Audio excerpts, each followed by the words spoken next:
کوئی شوگر کی پٹی بھی باندھ نہیں تھا. حضرت ایوب 18 سال بیمار رہے.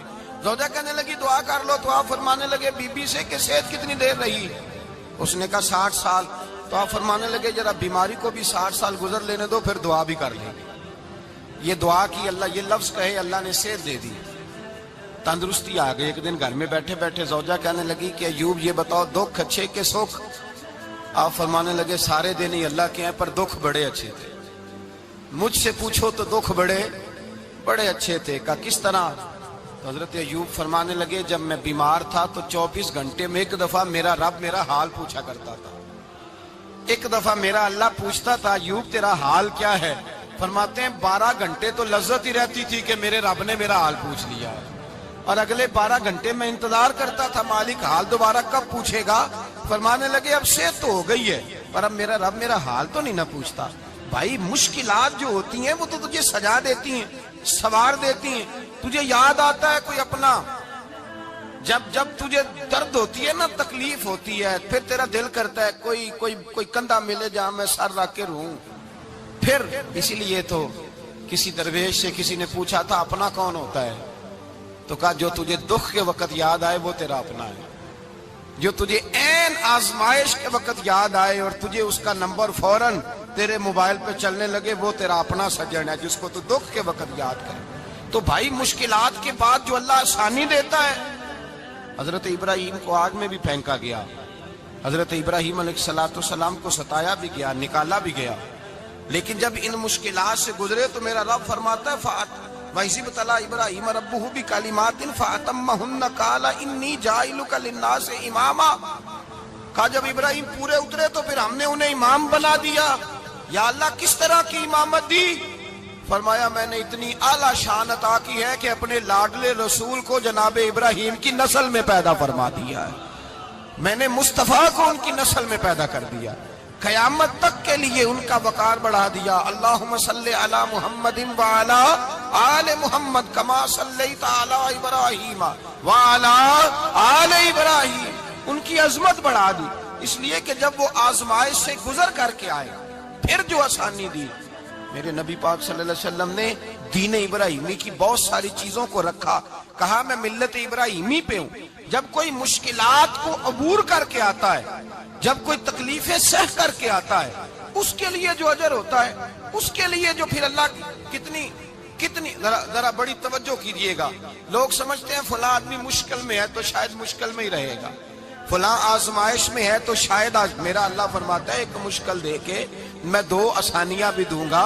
تم مشکل دیکھ رہے ہو، مشکل نہ دیکھو، وہ جو اس کو بعد میں آسانی آنے والی ہے، اور ڈبل جو میں اس پر نعمت کرنے والا ہوں اس کو دیکھو. حضرت یوسف کو بھائیوں نے کنویں میں ڈال دیا تھا، اور جب کنویں سے نکلے تو مصر کے بازاروں میں بکے، اور پھر زلیخا نے الزام لگایا تو حالات بگڑ گئے. حضرت یوسف کو جیل جانا پڑا. کتنی کٹھن زندگی تھی، لیکن میرے مالک کو کچھ اور ہی منظور تھا. کنویں میں گرنے والے، بازار میں بکنے والے، جیل میں جانے والے، الزام لینے والے جناب یوسف کو رب کریم نے اسی مصر کا بادشاہ بنا دیا. اللہ پاک نے اسی مصر کا حکمران بنا دیا. یاری تیری سونا ہے پر ازمیشاں تیریاں اگ. اے سونا پرکھیا جاوند آئی پہلو نال اگاں دے لگ. اس کے لیے تھوڑا سا جتن کرنا پڑتا، تھوڑے کٹھن حالات سے گزرنا پڑتا، تھوڑی آزمائشوں کا روپ دیکھنا پڑتا. ہم چاہتے ہیں کہ ہمیں چھیڑے کوئی نہ کوئی تکلیف نہ آئے، کوئی آزمائش. یہ ہو نہیں سکتا میرے بھائی. نامی کوئی بغیر مشقت نہیں ہوا. 100 بار جب عقیق کٹا تب جا کر نگی ہوا. ہم چاہتے ہیں کہ ہمیں کچھ بھی دقت نہ آئے، مشکلات نہ آئے. اور مشکلات تو انسان کو سنوارتی ہیں بھائی، وہ تو نکھارتی ہیں. کبھی پوچھا کرو جا کر کے کسی گندم کے دانے سے کہ تو کہاں سے ہو کے آیا ہے، کہاں سے نکل کے آیا ہے، تو وہ بتلائے گا کہ بڑے مشکل مراحل سے گزرا ہوں اور پھر اللہ نے مجھے طاقت دی ہے کہ میں انسان کے وجود کا حصہ بناؤں. تو بھائی کٹھن مراحل، آزمائشیں، تکلیفیں یہ انسان کو بڑا انسان بنا دیتی، یہ اس کے لیے ترقیوں کا پیش خیمہ ہوتی. ہمارے جوان پریشان ہو جاتے ہیں. عورتیں خاص کر کے اس بات پہ توجہ کریں، وہ بڑی جلدی غم لے جاتی ہیں. وہ کہتی ہیں جانے میرا کچھ ہوگا ہی نہیں، جانے میرا کچھ ہو ہی نہیں سکتا. میرے بھائی درجنوں اور بیسیوں لوگ ایسے ہیں جن کی اولادیں نہیں تھی لیکن نام ان کا ان سے بھی زیادہ ہے جو بڑے بڑے صاحب اولاد. حضرت خواجہ معین الدین اجمیری کو جانتے ہیں آپ لوگ؟ نہیں، جو جانتے ہیں وہ بولے جانتے ہیں جی؟ لو جی، کافی سارے جانتے ہیں، تھوڑے جی رہ گئے نا۔ جانتے ہیں نا خواجہ صاحب کو؟ ان کے کسی بیٹے کو جانتے ہوں؟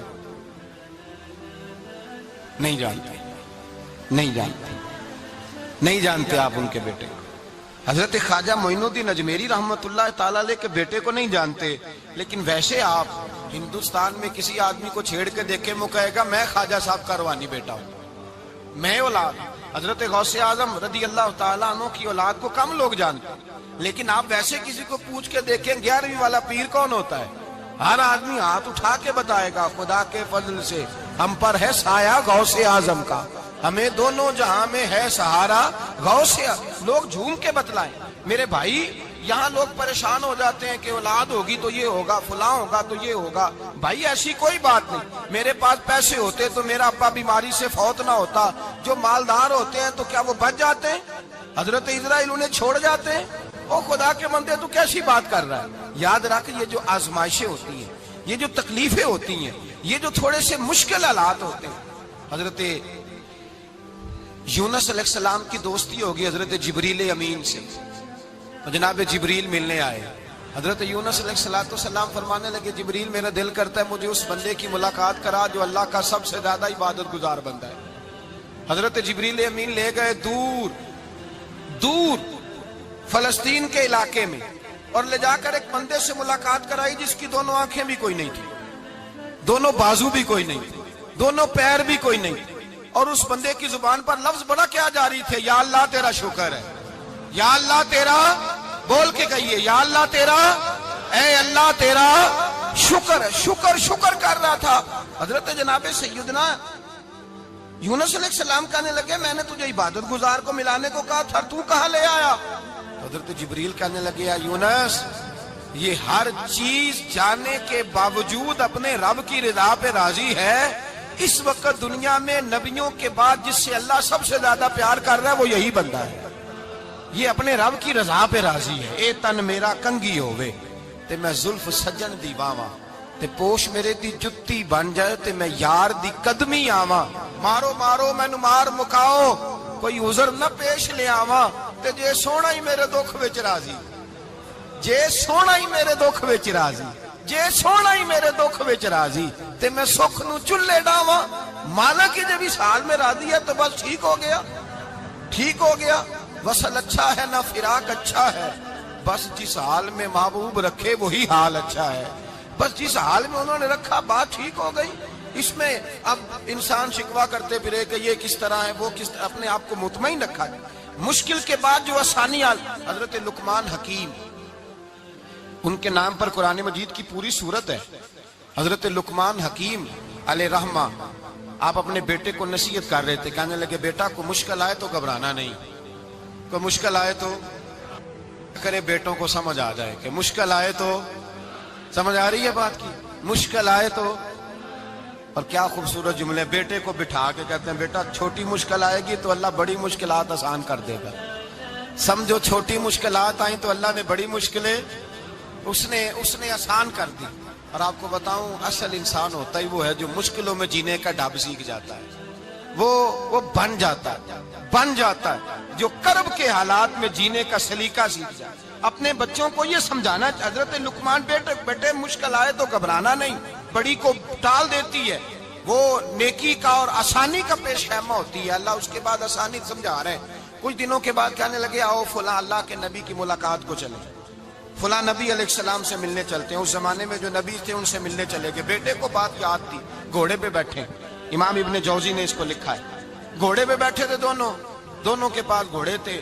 اب رستہ بہت زیادہ تھا، کھانا ساتھ لے لیا، پانی ساتھ لے لیا، رستہ لمبا تھا، صحرا کا علاقہ تھا۔ جب جانے لگے تو اتنی سخت گرمی ہوئی کہ گھوڑے بھی بے ہوش ہونے لگے، اچانک ایسی گرم لو چلی کہ گھوڑے بھی۔ اب دونوں باپ بیٹا جو تھے وہ بڑی جوش میں تھے کہ جانا ہی جانا ہے، گھوڑے سے اتر کر کے پیدل چلنے لگے۔ اب پیدل چلتے چلتے ذرا آگے گئے تو اب گرمی میں جتنا بندہ پیدل چلتا ہے اتنا پیاس بھی زیادہ لگتی ہے، تو پانی پیتے رہے، کھانا کھاتے رہے، کھانا پانی بھی ختم ہو گیا۔ تھوڑا آگے چلے نا، اس قدر تکلیف بڑی کہ حضرت جناب لقمان کے بیٹے کے پیر کے اندر ایک ہڈی پیوست ہو گئی، اتنی بڑی ہڈی تھی وہ اندر ہی چلی گئی پیر، خون کے فوارے گرنے لگے، بیٹا بے ہوش ہو گیا۔ حضرت لقمان اس کے سرانے بیٹھے تو بیٹا تھا نا، آنکھوں میں آنسو آ گئے۔ بیٹے نے آنکھ کھولی تو کہنے لگا ابا جی آپ تو صبر کرنے والے ہیں، آپ رو رہے ہیں۔ فرمایا بیٹے میں کیا کروں، میرے سینے میں جو دل ہے وہ ایک باپ کا دل ہے، تو باپ جو ہوا تیرا، تیری دکھ پر رونا آیا۔ بڑی مشکل سے دانت کے ساتھ ہڈی نکالی، ہڈی نکلی تو خون بھی چلا۔ صاحب زیادہ کہنے لگا حضور آپ نے تو کہا تھا ہر مشکل کے بعد آسانی ہوتی ہے، اور چھوٹی مشکل دیکھ کے اللہ بڑی سے بچا لیتا ہے، تو ہم تو اچھے کام چلے تھے، مشکل پہ مشکل، مشکل پہ مشکل، یہ کیا ہے؟ حضرت لقمان کہنے لگے بیٹا نہ تو رب کی حکمتوں کو جانتا ہے، نہ پوری طرح میں جانتا ہوں، لیکن جو میں نے کہا تھا وہ بات سچی ہے۔ فَإِنَّ مَعَ الْعُسْرِ يُسْرًا إِنَّ مَعَ الْعُسْرِ يُسْرًا، اللہ ہر مشکل کے بعد آسانی عطا فرمائے گا، اور فرمایا میرا ایمان ہے کہ ضرور ضرور عطا فرمائے گا۔ یہ بات کہہ رہے تھے کہ سامنے سے دھواں اٹھا، اتنا سخت دھواں اٹھا کہ آپ نے سوچا شاید وہاں آبادی ہے، وہاں جاتے ہیں۔ وہاں چلنے لگے تو پیچھے سے کسی نے آواز دی ٹھہر جاؤ، رکو، وہیں رک گئے۔ تھوڑی دیر گزری تو کہا رک جاؤ، جب رکے تو ایک بولنے والا بولا، کہنے لگا تمہارے لیے تھوڑی دیر کے بعد جانوروں کا بندوبست کر دیا جائے گا، کھانے کا بھی بندوبست ہو جائے گا، بچے کا پیر بھی صحیح ہو جائے گا، چلے جانا، لیکن ذرا ٹھہرو۔ حضرت لقمان کہنے لگے بولنے والے تو کون ہے؟ تو کہنے لگے میں اللہ کا فرشتہ ہوں، میں اللہ کا فرشتہ ہوں۔ کہا اللہ کے فرشتے اور یہ سارا کچھ کیا ہے؟ تو فرشتہ کہنے لگا اصل بات یہ ہے کہ سامنے بستی پر مجھے عذاب نازل کرنے کا حکم ملا تھا، آپ بڑی تیزی سے آ رہے تھے، میں نے رب سے دعا کی کہ اللہ اس باپ بیٹے کی غلطی کوئی نہیں، مہربانی فرما۔ رب نے پہلے آپ کو صحرا میں الجھایا، پھر میری دعا کی برکت سے آپ کے گھوڑے ٹھہر گئے،